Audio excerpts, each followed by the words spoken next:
that's enough of that. Hey guys, I finally received my package of vintage New Ray 132nd Railroad holiday train parts. I really only needed 2 lengths of straight track, one here and one under this flat car here. And these New Ray trains are not really available right now, but you can find them from time to time on the secondary market. And I found a batch that included this flat car, which I also wanted, and another locomotive. The New Rays are battery powered, and they're, I mean, I guess the best way to put it is they're junk. They're Chinese junk. They're plastic, holiday, cheap gifts that you get at Tractor Supply or elsewhere.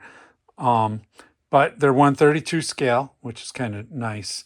And they have a couple different kinds, including this, well, I'm not sure what you would call this. I'm not a railroad guy, but this vintage looking locomotive. This is the one that I'd started with in my collection of 132 train stuff. And unfortunately, I put the batteries in it, worked a little bit, and then it's like slipping a gear or something. As I said before, they're junk. That's why I opted to make sure I had some backups, including this one, which is, it's missing its chimney here. But it's also decorated slightly different with the holiday theme.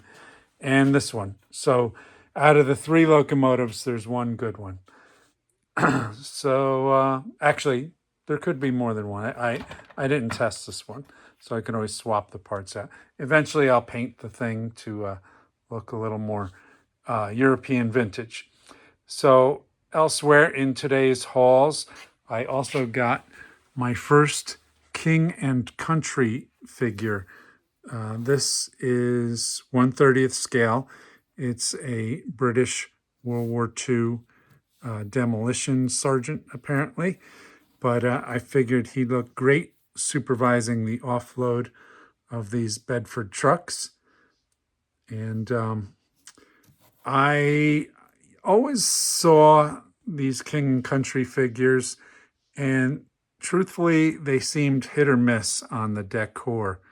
But he looks pretty good, I think. He's painted up pretty nicely. So I'm pleased with him. As I'd mentioned previously, I'm really digging 1/30th scale figures on the layout. I know proportionally they're a little large for the vehicles and everything, but they stand out, and that's precisely why I like them. And they're not like offensively large; they're just a little big. So they look pretty cool on the layout. And the only problem with them is the expense. I think this is metal. It feels like metal. It's heavy like metal. But I think King and Country's vehicles and things are cold cast resin, which is just a silly term for resin that cures at room temperature. Polyurethane resin.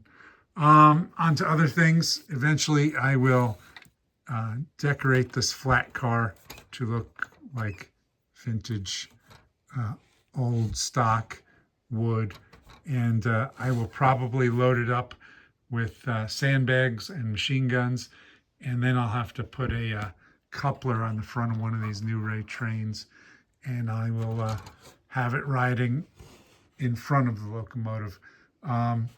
There's an old movie starring, I think his name is Robert Taylor, or is it Rod Taylor? I'm not sure.